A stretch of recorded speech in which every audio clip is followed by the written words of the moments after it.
Night pressed close against the brick of Edgewater Hospital, the kind of winter darkness Chicago knows: salt on the streets, wind off the lake, a sky the color of asphalt. Inside, wards ran in straight lines, waxed corridors and numbered doors. A nurse tucked an elderly man tighter against his pillow and wrote the time on a chart with a practiced loop. At the far end, a maintenance door shivered.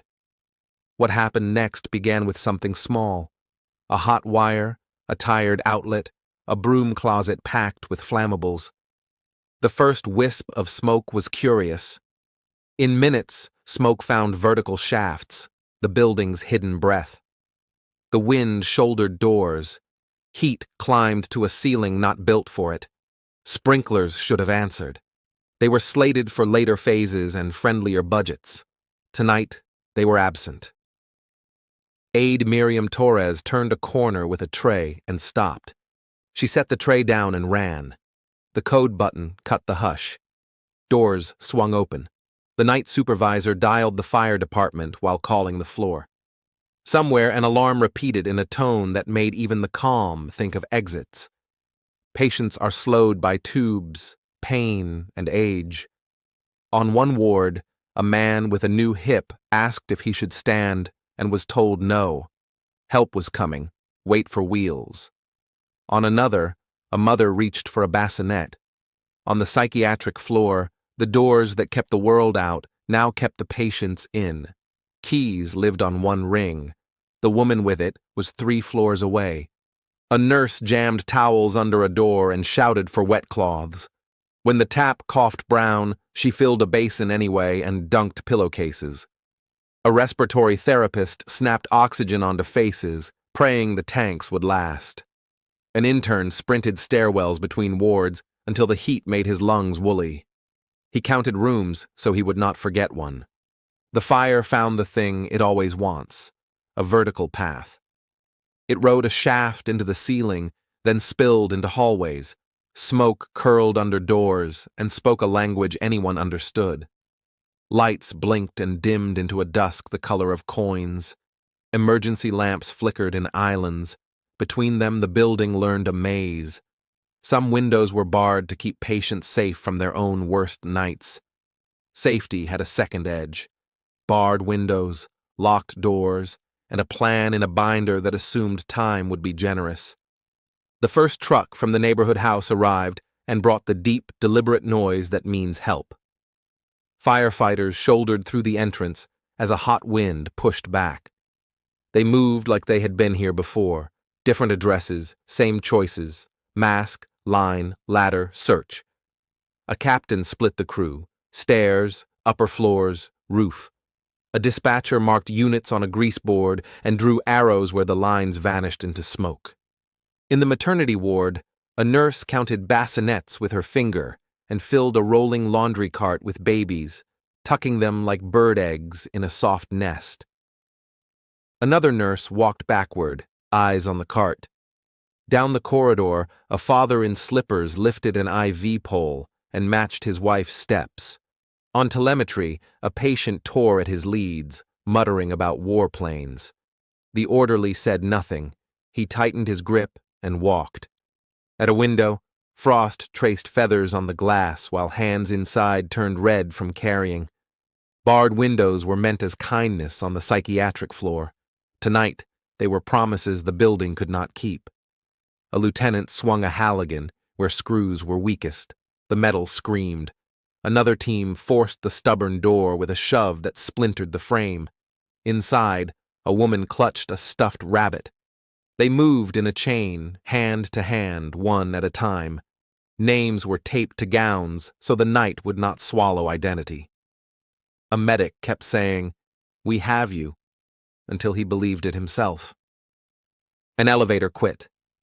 A janitor knocked his squeegee on walls toward the stair. The supervisor wrapped master keys around her wrist. They bit with every lock. She no longer recorded time. On the roof, firefighters opened a hole to let the heat breathe. Flame leaped into air. Stretchers lined up. Neighbors in coats over pajamas offered blankets and steady hands. A city bus was flagged down, its seats turned into a ward. A priest moved from gurney to gurney with a quiet prayer. Somewhere outside, sirens crossed like threads. Questions were already present.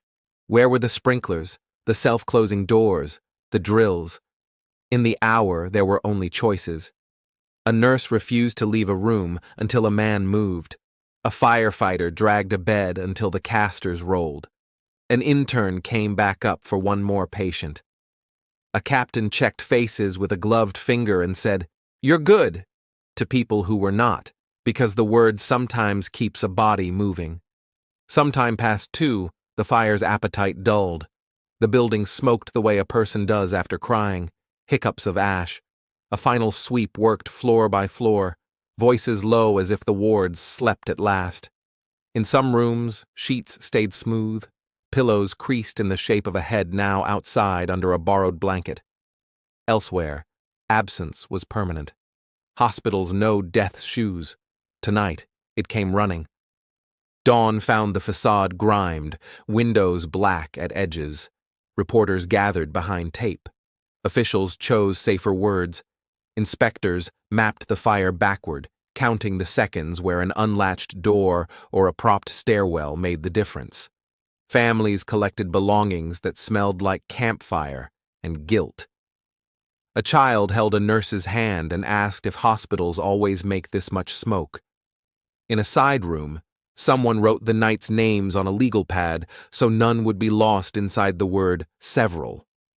Weeks later, corridors echoed with hammers.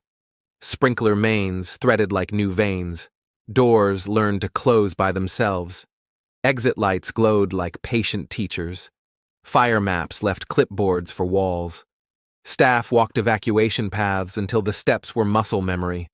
The psychiatric floor traded bars for tempered glass and better observation. A budget finally appeared for the things promised for later. Inspectors returned unannounced and opened cabinets that had learned to stay empty of hazards. Not everything can be repaired. Some patients never came back the way they entered. Some families marked the calendar with a star they would never call lucky. Staff smelled smoke for months after. Yet there were survivals that felt like declarations. Babies in laundry carts grew into toddlers. An elderly man woke elsewhere and called Miriam by name. She cried in the supply closet and went back to work. A respiratory therapist stopped flinching at kettle steam the day she heard laughter spilling from a room that had been quiet. The city wrote new rules with the burn on its fingers. Hospitals were told, with teeth, that sprinklers, drills, and smoke stops were organs, not ornaments. Inspectors carried clipboards like verdicts. A committee produced a document that knew safety is invisible like air, until it isn't. Buildings across the state met it with screws and budgets. Memory became hardware. Edgewater learned to count backwards from disaster and build forward from the count. Walk past the old facade on a cold morning, and you might hear steel on screws, a window giving up, and the smallest sound. A breath someone gets because a stranger chose the right door. That ledger lives in the ordinary days that follow, in corridors that smell like lemon cleaner instead of ash, in babies whose first beds were a rolling cart and a nurse's stubbornness. Thank you for listening to Road to Ruins. Subscribe for more true stories where systems fail and people pay the price.